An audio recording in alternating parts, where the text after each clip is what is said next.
you also have booked your IELTS exam, then this is a must watch video for you. क्योंकि आप जो preparation करते हो वो 7+ बैंड की कर तो लेते हो, लेकिन एग्जाम में जब रिजल्ट आता है and you get really depress कि आपकी इतनी अच्छी प्रेपरेशन के होने के बावजूद भी आपका रिजल्ट में 5.5 या 6 बैंड क्यों लगे, जबकि आपका टारगेट था 7। अगर आप एकेडमिक हो या जनरल ट्रेनिंग हो, दोनों के लिए ये वीडियो देखने काफी ज्यादा इंपॉर्टेंट है, क्योंकि इसमें मैं आपको बताने वाली हूँ कि ऐसी कौन सी कॉमन मिस्टेक्स हैं, ऐसी कौन सी छोटी छोटी गलतियां हैं जो आप लोग कर के आते हो एग्जाम में, जिसके कारण आपका जो टारगेट स्कोर है वो पूरा नहीं हो पाता है।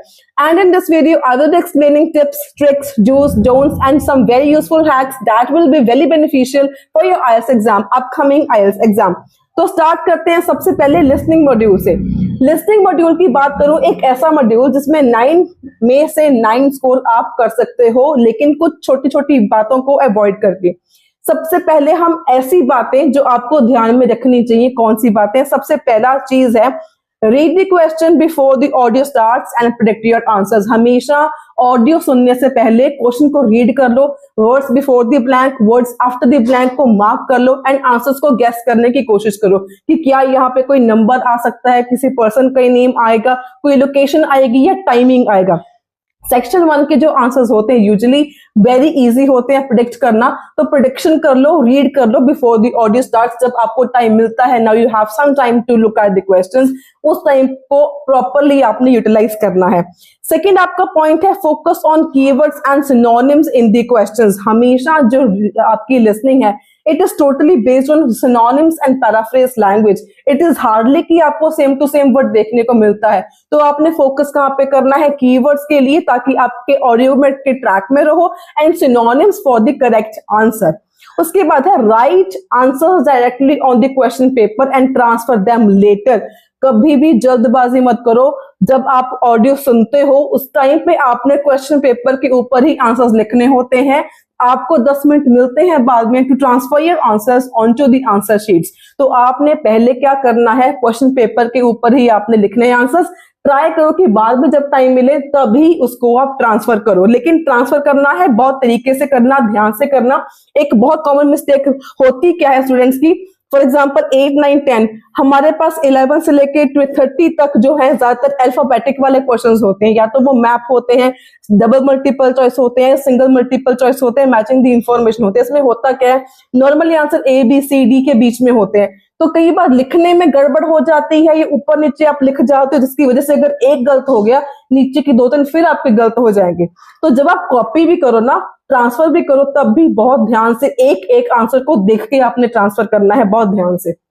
नेक्स्ट आ गया, जब आपने लिसनिंग के आंसर्स लिखने हैं आपने हमेशा कैपिटल लेटर्स में आंसर्स लिखने हैं।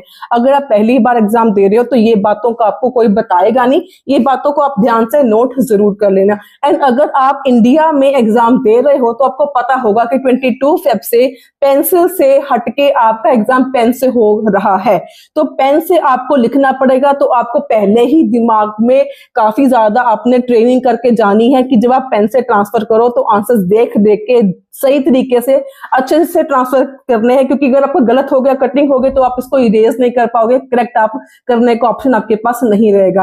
पहले पेंसिल में था, आप कर सकते थे, लेकिन अभी आप इंडिया में नहीं कर पाओगे। अगर आप किसी और कंट्री में हो वहां पर आप पेंसिल से कर सकते हो, कोई भी टेंशन नहीं है, टेंशन है सिर्फ इंडियंस को। इसके बाद नेक्स्ट मैं आपको बताऊं, keep listening even if you miss the answer, don't panic. अगर आपका बाई चांस एक आधा क्वेश्चन मिस भी हो जाता है तो आपने पैनिक नहीं करना, घबराना नहीं है, माइंड को फोकस रखो, मूव ऑन करो। अगर मिस भी हो गया तो आप वहां पे बाद में गेस करके आंसर लगा सकते हो।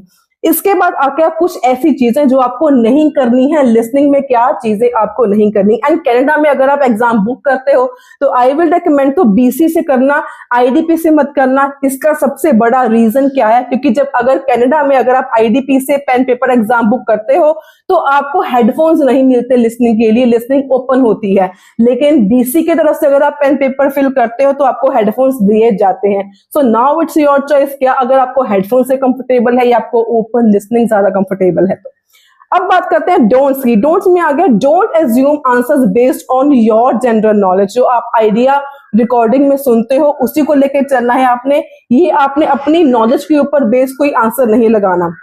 नेक्स्ट इज आपने throughout your listening test focus रहना है, आपका ध्यान भटकना नहीं चाहिए, आपको डिस्ट्रैक्शंस नहीं होनी चाहिए, डे ड्रीम मत करना, दिन में तारे मत गिनना, दिन में सपने पर देखना, सिर्फ फोकस करनी है लिसनिंग पर। एक सेकंड के लिए भी ध्यान हटा तो दुर्घटना घटी, बहुत कॉमन सा फ्रेज है, नजर हटी तो दुर्घटना घटी, तो आपने इस चीज से बच के रहना है। नेक्स्ट बहुत ही ज्यादा कॉमन मिस्टेक जहां पे अब आपके बैंड यू लूज होते हैं, ग्रामर एंड स्पेलिंग्स को इग्नोर करना। कईयों की स्पेलिंग्स में बहुत मिस्टेक हो जाती है, या कई बार हड़बड़ी में, केयरलेसनेस में आपको स्पेलिंग्स आते होते हैं फिर भी आप उनको गलत लिख देते हो। तो इसका आप सोल्यूशन क्या है, जब भी आप स्पेलिंग लिखो पहली बार तो लिखो ही ध्यान से, क्योंकि आपके पास इंडिया में रीचेक करने का ऑप्शन ही नहीं होगा, इरेज करने का, करेक्ट करने का आपके पास ऑप्शन ही नहीं है। And second important thing is singular answer आएगा या प्लूरल आंसर आएगा। अगर फोटोग्राफ्स है, अगर आपने फोटोग्राफ लिख दिया तो रॉन्ग हो जाएगा, अगर फोटोग्राफ का आपने फोटोग्राफ्स लिख दिया फिर भी आपका रॉन्ग हो जाएगा। एंड उसके बाद आपका एक और चीज बहुत ही ज्यादा इंपॉर्टेंट है, आपने रश बिल्कुल नहीं करना, ध्यान से सुनो समझो फिर लिखो। एंड एक और चीज, वर्ड लिमिट को आपने जरूर फॉलो करना है। अगर इंस्ट्रक्शंस में है no more than one word and और अ नंबर, दैट मींस आपका आंसर एक वर्ड में आएगा, और या तो एक नंबर में, या वन वर्ड एंड उसके साथ एक नंबर, क्योंकि बीच में एंड भी होता है और भी होता है। सो ये है। अब इसकी कुछ टिप्स एंड ट्रिक्स बताने वाली हूँ। सबसे पहले अपने आप को फेमिलियराइज कर लो अलग अलग एसेंट्स के साथ। रीडिंग लिसनिंग में आपको अलग अलग एसेंट सुनने को मिलते हैं। फॉर एग्जाम्पल ब्रिटिश होता है, अमेरिकन होता है, कैनेडियन होता है, ऑस्ट्रेलियन भी होता है। इसके बाद है, जब आप कुछ भी ट्रिकी डिटेल्स, आपको जो ट्रैप्स होते हैं उनको आप एब्रीविएशंस की फॉर्म में, शॉर्ट फॉर्म की फॉर्म में क्वेश्चन के साथ ही नोट कर लो ताकि आपको भूले ना। उसके बाद डिस्ट्रैक्टर्स बहुत ज्यादा होते हैं, पार्ट 1 में खास करके या पार्ट 3 में भी, मल्टीपल चॉइस में भी डिस्ट्रैक्शंस आपको बहुत ज्यादा मिलेंगी। फॉर एग्जाम्पल जैसे ऑडियो में आपने सुना, क्वेश्चन आपने लिखा हुआ था कि वेयर डिड ही लिव, कि पहले कहां पे वो रहता था, ग्रामर भी आ गई, उसके बाद यहाँ पे डिस्ट्रैक्टर भी आ गया। He first lived in New York but now later move to Toronto, पहले कहां रहता था, न्यूयॉर्क में, अब कहां पे मूव हो गया वो, टोरंटो पे।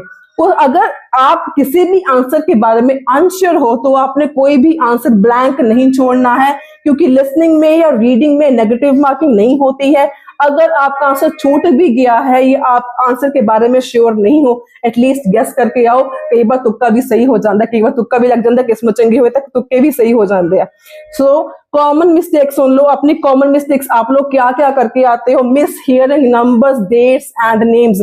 कई बार आपको एसेंट्स की वो नहीं होती नॉलेज, एसेंट की वजह से आप लोग कई बार आपका एसेंट और Indian accent, American accent, Australian accent काफी डिफरेंट हो जाता है, तो उससे आपको सुनने में प्रॉब्लम। कई बार ए एंड ई काफी सिमिलर साउंड करता है, एच आई काफी सिमिलर साउंड, एच के आई के साथ या ए के साथ भी सिमिलर साउंड करता है। तो एसेंट को ध्यान से रखो, और जब आप नंबर, टेलीफोन नंबर आता है, एड्रेस आता है, किसी पर्सन का नेम आता है, प्लेस का नेम आता है, जब वो स्पेलिंग बोलते हैं तो ध्यान से आपने स्पेलिंग्स लिखने हैं, फोन नंबर आपने ध्यान से नोट डाउन करना है। एंड ट्राई करो कि 10 मिनट के अंदर अंदर बहुत ही क्लियरली, बहुत ही एफिशिएंटली आप अपने आंसर्स को ट्रांसफर करो on to the answer sheets. Again आपको इसमें टाइम नहीं मिलेगा, चांस नहीं मिलेगा to correct your answer once you have written your answers. तो ये काफी इंपॉर्टेंट चीज है जिनका आपने ध्यान रखना है, बहुत ज्यादा जरूरी। नेक्स्ट बात करते हैं रीडिंग के मॉड्यूल की। इसमें भी अगर आपका टारगेट मिनिमम 7 है, अगर आप एकेडमिक हो या जनरल ट्रेनिंग हो, छोटी छोटी मिस्टेक्स आपको बहुत बड़ा नुकसान पहुंचा सकती हैं। आपका ड्रीम पीआर है या वर्क परमिट है या कनाडा में लैंड करना है, तो उसके लिए छोटी छोटी मिस्टेक्स को अवॉइड करना सीखो। सबसे पहले ऐसी चीजें जिसको आपने फॉलो करके रीडिंग करनी है, very important thing is skimming and scanning. अब स्कीमिंग एंड स्कैनिंग का मतलब क्या होता है कि आपने पैसेज में से, क्वेश्चन में से, जब क्वेश्चन सॉल्व करो तो क्वेश्चन में से कीवर्ड्स को नोट डाउन कर लो। सबसे ज्यादा कॉमन ये होती है आपकी सेक्शन 3 के सेंटेंस कंप्लीशन में, बेसिकली फॉर जनरल ट्रेनिंग। सीधा आपने करना क्या है, सिर्फ आपने इसमें से कीवर्ड्स मार्क करो, locate those keywords without reading the whole passage, without reading each and every word. For example अगर आपके पास क्वेश्चन के पैराग्राफ में दिया हुआ है 17 BC, 1500, 150 पाउंड्स, $150, $150 मिलियन, ये होते हैं कीवर्ड्स। कीवर्ड्स को मार्क करो, सीधा उनको ढूंढो। अगर आपके पास सपोज कर लो एक पैराग्राफ है, मैं साथ में आपको स्क्रीनशॉट भी शेयर कर दूंगी। सपोज कर लो आपके पास पैराग्राफ है, क्वेश्चन है सेक्शन 3 का सेंटेंस कंप्लीशंस, लेकिन इसमें आपके पास कोई न्यूमेरिकल वैल्यू नहीं है। आपने करनी है स्किमिंग स्कैनिंग, आपने फाइंड करनी है लोकेशन। आप इसमें करोगे क्या, सीधा पैसेजेस की तरफ जाओ, जहां पर आपने देखा कि यहाँ पे कोई ईयर का दिया हुआ है, कोई नंबर्स दिए हुए हैं, तो यहाँ पे ये लोकेशन तो हो ही नहीं सकती, क्योंकि आपके पास क्वेश्चंस के पैसेज में कोई भी नंबर नहीं दिया हुआ, तो नंबर वाला पैसेज आपकी लोकेशन में नहीं होगा। ये होते हैं quick and time saving techniques. उसके बाद नेक्स्ट आपको बात करूं, कीवर्ड्स को जरूर अंडरलाइन करा करो, हाईलाइट किया करो अंडरस्टैंडिंग करने के लिए। Break down the sentence into 4 और 5 parts as per your convenience, जैसे मैंने रीडिंग की क्रैश कोर्स में आपको समझाया था। जिनके पास क्रैश कोर्स है उनको बहुत ज्यादा बेनिफिट हुआ है, जिनके पास क्रैश कोर्स नहीं है, you can like share and subscribe my channel and let me know on my WhatsApp number. I can share crash course totally free of cost, क्योंकि आजकल किसी के पास कोचिंग का टाइम नहीं है, एवरीवन इज वर्किंग एंड किसी के पास बिल्कुल भी टाइम नहीं है 4-4 घंटे बैठ के कोचिंग लेने का। तो उससे बचने के लिए आपको क्रैश कोर्स प्रोवाइड किया जा रहा है free of cost with prediction, जो आपको बहुत ज्यादा बेनिफिशियल होने वाला है। उसके बाद आपने टाइम को वाइजली मैनेज करना है। सेक्शन 1-3 को कोशिश करो, चाहे आप एकेडमिक हो चाहे आप जीटी हो, सेक्शन 1-2 को 35 मिनट्स में आपने करना है complete all in all. Section 3 के लिए 25 मिनट्स आपने बचा के रखने हैं। अब डोंट्स की ऐसी चीजें जो आपने नहीं करनी, आपने हर एक वर्ड पैसेज का रीड नहीं करना, स्किमिंग स्कैनिंग करो, कीवर्ड्स को मार्क करो। उसके बाद कोई भी आपने आंसर को ब्लैंक नहीं छोड़ना, कोई भी आंसर लीव नहीं करना, कोई नेगेटिव मार्किंग नहीं है। अगर आपको आंसर नहीं आता है गैस वर्क कर दो, तुक्का कर दो, किस्मत चंगी होती है, तुक्के भी काम आ जाते हैं। उसके बाद आपने रॉन्ग आंसर नहीं लिखना, अभी ये भी काफी सारा बड़ी प्रॉब्लम है। अब इसमें क्या होता है, बेसिकली एकेडमिक वालों का सेक्शन 3 में होता है, आपको दिए गए होते हैं यस नो नॉट गिवन, आप लिख के आते हैं ट्रू फॉल्स, तो अगर आपके सही भी होंगे तब भी गलत ही वो मार्क किए जाएंगे। इस चीज का आपने ध्यान रखना है। इसके साथ ही एक और इंपॉर्टेंट चीज है कि अगर सिमिलर मैनर में जो मैंने लिस्टिंग में समझाया था, अगर आपके इकट्ठे 15-20 ब्लैंक्स या 10 भी ब्लैंक्स हैं, तो उसको आपने बहुत ध्यान से देख के ट्रांसफर करना है। कई बार क्या होता है केयरलेसनेस में या जल्दी जल्दी में आप लोग ऊपर नीचे ट्रांसफर कर देते हो, गलत ऑर्डर गलत में लिख देते हो, इसकी वजह से भी कईयों के बैंड कम हो जाते हैं, तो इसका भी आंसर ध्यान रखना है। तो या कई बार होता क्या है, आपने एक आंसर लिखना भूल जाते हो तो नीचे वाले ऑर्डर में सारे गलत हो जाएंगे, तो ध्यान से ट्रांसफर करो। जब आपने एक कर लिए 1 by 1 साथ ही साथ लिख दो ऑन द आंसर शीट, क्योंकि रीडिंग में आपको you won't be get any extra time for transferring your answers on to the answer sheets, कोई आपको एक्स्ट्रा टाइम नहीं मिलेगा। इस चीज का आपने ध्यान रखना है। एंड सबसे कुछ टिप्स एंड ट्रिक्स की बात अगर मैं करूं तो सबसे इंपॉर्टेंट है your understanding of synonyms and paraphrase language. हमेशा चाहे एकेडमिक की रीडिंग है चाहे जनरल ट्रेनिंग की रीडिंग है, मैंने हर एक रीडिंग की वीडियो में आपको बताया हुआ है सिनोनिम्स एंड पैराफ्रेज आपको कैसे काम आते हैं, कैसे वर्क करते हैं। तो अगर आपने रीडिंग का क्रैश कोर्स अभी तक मेरे से फ्री में नहीं लिया है तो आप बहुत बड़ी गड़बड़, बहुत बड़ी गलती आप कर रहे हो। इसके बाद मैं बोलूं सेंटेंस मैचिंग, अगर आप मैचिंग हेडिंग्स करते हो तो उसमें अगर आपके पास टाइम कम है तो कोशिश करो स्टार्टिंग का 2 सेंटेंसेस नीचे से 2 सेंटेंसेस जरूर पढ़ लो, उससे आपको आइडिया हो जाता है। उसके बाद अगर आपका टाइम कम हो रहा है, टाइम के अगर आपको निकल रहा है, तो आप ट्रू फॉल्स एंड जो सेंटेंस कंप्लीशंस हैं, चाहे एकेडमिक हो चाहे जनरल ट्रेनिंग हो, इनको पहले कर लो, क्योंकि ये हमेशा ऑर्डर वाइज होते हैं, ज्यादा इजी होते हैं फाइंड करने, एंड इसमें तुक्का लगाना थोड़ा सा मुश्किल हो जाता है। तो जेन्युइनली पहले true false and fill in the blank solve कर लो, ये इजियर भी होते हैं, इनकी क्वांटिटी भी ज्यादा होती है। एकेडमिक वालों को भी कम से कम 10 ट्रू फॉल्स आते हैं, 10 सेंटेंस कंप्लीशन आता है। अगर आप ट्रू फॉल्स सेंटेंस कंप्लीशन ही कर लेते हो एकेडमिक वालों, फिर भी आपके 20 नंबर तो ऐसे ही बन जाते हैं। And similar is the case with general training, आपको 15 ब्लैंक्स आती हैं, कम से कम 15 ब्लैंक्स, एंड आपको कम से कम 7 से 10 ट्रू फॉल्स आएंगे। ऑल इन ऑल 25 आगे 5 बैंड बन गए आपके, इधर ही 5 आपके बैंड बन जाते हैं। मेक श्योर ये दोनों को आपने खास तरीके से प्रैक्टिस करके जानी है। मेरी ऑलरेडी वीडियोस पड़ी हुई है हर एक टॉपिक के ऊपर, रीडिंग के हर एक टॉपिक के ऊपर मेरी वीडियोस बनी हुई है जो मैं क्रैश कोर्स में फ्री ऑफ कॉस्ट दे रही हूँ सभी को। इसके बाद बात करते हैं कॉमन मिस्टेक्स की। आपकी अंडरस्टैंडिंग गलत हो जाती है, गलत समझ लेते हो, अपनी नॉलेज से आइडिया लगा लेते हो। आपने अपनी नॉलेज से आइडिया नहीं लगाना होता, जो दिया गया होता है उसके बेस के ऊपर आपने आंसर्स लगाने होते हैं। अगेन स्पेलिंग्स की मिस्टेक्स कई बार, अभी मैंने चेक किया था 2-3 स्टूडेंट्स के मैंने टेस्ट चेक किए आज के मेरे ऑनलाइन स्टूडेंट्स के, तो 2 की गलती 2 आंसर्स गलत हो गए। एक में उसने नाजायज एस लगा दिया, और एक में स्पेलिंग के मिस्टेक्स कर दिए, तो ये 2 क्वेश्चंस बिना बात के केयरलेस मिस्टेक्स की वजह से गलत हो गए। ठीक है, तो ये बातों को आपने ध्यान में रखना है। उसके बाद इंस्ट्रक्शंस को फॉलो ना करना। अगर क्वेश्चन में लिखा, इंस्ट्रक्शंस में लिखा हुआ है नो मोर देन 1 वर्ड, तो वेरी ऑब्वियस सी बात है आपका 1 वर्ड का ही आंसर होगा, 2 वर्ड्स का सवाल पैदा ही नहीं होगा। इस चीज का बहुत ध्यान रखना है आपने। तो नेक्स्ट हम बात करते हैं अपनी राइटिंग मॉड्यूल की। राइटिंग मॉड्यूल में टास्क 1 फॉर एकेडमिक की बात करें तो मैंने अभी सीरीज स्टार्ट करी हुई थी जिसमें मैंने टेबल चार्ट बताया है, पाई चार्ट बताया। अगर आपने वीडियो अभी तक वो नहीं देखी तो जरूर देख लेना। आपने हमेशा फर्स्ट टास्क में की ट्रेंड्स को, कंपैरिजंस को, मेन फीचर्स को जरूर कंपेयर करना होता है।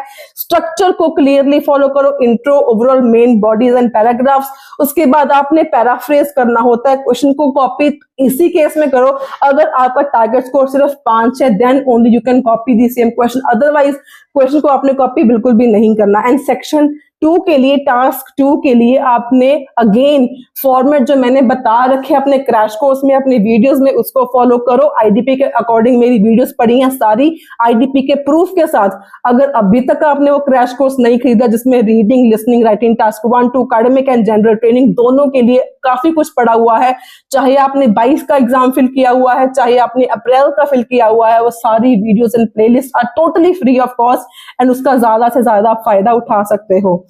इसके बाद बात करें बहुत ही इंपॉर्टेंट चीजें टास्क 2 के लिए। ओ माय गॉड, मैंने आज अगेन आपके अपने कई स्टूडेंट्स के मैंने टास्क चेक किया तो मैंने नोटिस किया इतने सारे स्टूडेंट्स, पता नहीं चाहे आप कनाडा में रह रहे हो चाहे आप इंडिया वाले स्टूडेंट्स हो, हर एक की इतनी बेसिक प्रॉब्लम है ना। Kids, toddlers, offsprings, humans, infants, prose, इतने ज्यादा इनफॉर्मल टोन आप यूज करते हैं ना, and this is the major reason क्यों आपका बैंड नहीं आता है राइटिंग में। जिनका 7 है, जीटी वालों का 7 बैंड क्यों नहीं आते हैं। इतनी अगर आप इनफॉर्मल टोन यूज करोगे तो कोई कैसे देगा। या तो आपका पहली प्रॉब्लम है इनफॉर्मल टोन होती है, सेकंड है ओवरली कॉम्प्लेक्स वर्ड्स को यूज करना जो आपने कभी सुने ही नहीं होते या आप नॉर्मली उनको यूज नहीं करते। थर्ड आपकी सबसे कॉमन मिस्टेक होती है हर लाइन के पहले कोई ना कोई कनेक्टर लगा देना, कोई ना कोई फ्रेज जोड़ देना। हर एक लाइन के पहले मत लगाओ, अगर आपने फ्रेजेस को लगाना है तो यूज दोज विद वेरिएशंस। कैसे लगानी है मैंने प्लेलिस्ट में वीडियोस हैं, सैंपल्स हैं, डिटेल में मैंने समझा के रखा हुआ है। टास्क 1 की वीडियोस भी हैं, टास्क 2 की वीडियोस भी हैं, डिटेल के सैंपल आंसर्स भी हैं, चाहे वो आप एकेडमिक हो चाहे आप जनरल ट्रेनिंग हो। ये बातें आपको ध्यान में रखनी है। अगर आपका स्कोर टारगेट मिनिमम 7 है, academic and general training both, ये चीजें आपने ध्यान में रखनी है, सम डूज एंड डोंट्स। एंड एक और सबसे 2 इंपॉर्टेंट चीजें नेक्स्ट आपके पास क्या है, डोंट गो ऑफ टॉपिक। मतलब क्वेश्चन को पहले पढ़ लो, समझ लो, उसके बाद उसके बारे में लिखो। फिर भी पढ़ लो, समझ लो, फिर उसके बाद उसको प्लानिंग कर लो। खासकर इंडिया वालों, आपको पेंसिल पेपर देना है, कटिंग के चांसेस, इरेजिंग के चांसेस आपके पास बिल्कुल भी नहीं है। तो पहले प्लान आउट कर लेना, उसके बाद आपने लिखना है। चाहे टास्क 1 है, चाहे टास्क 2 है, चाहे एकेडमिक हो, चाहे जनरल ट्रेनिंग हो, पेन से आप इरेज नहीं कर पाओगे, आपको पता है ये चीजें। ठीक है जी। उसके बाद अच्छी वोकैबुलरी फॉर 7+ बैंड यूज करना ऑब्वियसली बहुत ज्यादा इंपॉर्टेंट है। तो ये चीजें हैं राइटिंग टास्क के बारे में। सो आई होप आपको इस वीडियो से काफी कुछ होपफुली सीखने को मिला होगा, इंफॉर्मेशन भी मिली होगी। अगर आपका टारगेट स्कोर 7 है तो इन बातों का ध्यान रखना, इनको फॉलो जरूर करना। एंड आई कैन गारंटी अगर आप ये कॉमन मिस्टेक्स छोड़ दोगे ना, डेफिनेटली आपका बैंड स्कोर बहुत ज्यादा इंप्रूव हो जाएगा। एंड आपके सामने मैं कुछ स्क्रीनशॉट्स भी इसके साथ साथ में शेयर कर दूंगी जो आपको बताएंगे कि जेन्युइनली स्टूडेंट्स जो है यही मिस्टेक्स करते हैं। इन्हीं से ही मैंने आइडिया लगा के कि ये मिस्टेक्स नॉर्मली स्टूडेंट्स करते तो तब भी आप लोगों के बैंड नहीं आते। अगर आप भी इनको इंप्रूव कर लोगे, आई कैन गारंटी आपका टारगेट स्कोर, आपका डिजायर्ड स्कोर आप जरूर अचीव कर पाओगे। And for free crash course, if you are new to my channel, subscribe. मैं डेली एक वीडियो जरूर करती हूँ अपलोड। एंड अगर आपके पास क्रैश कोर्स नहीं है, like, share and subscribe and let me know on my WhatsApp, drop a message on my WhatsApp number and I will share the complete crash course totally free of cost. So until then, stay happy, stay healthy and don't not forget to subscribe my channel अगर आपने अपना exam clear करना है, and share जरूर करना इस video को, channel को ज्यादा से ज्यादा। So all the very best for your IELTS exam.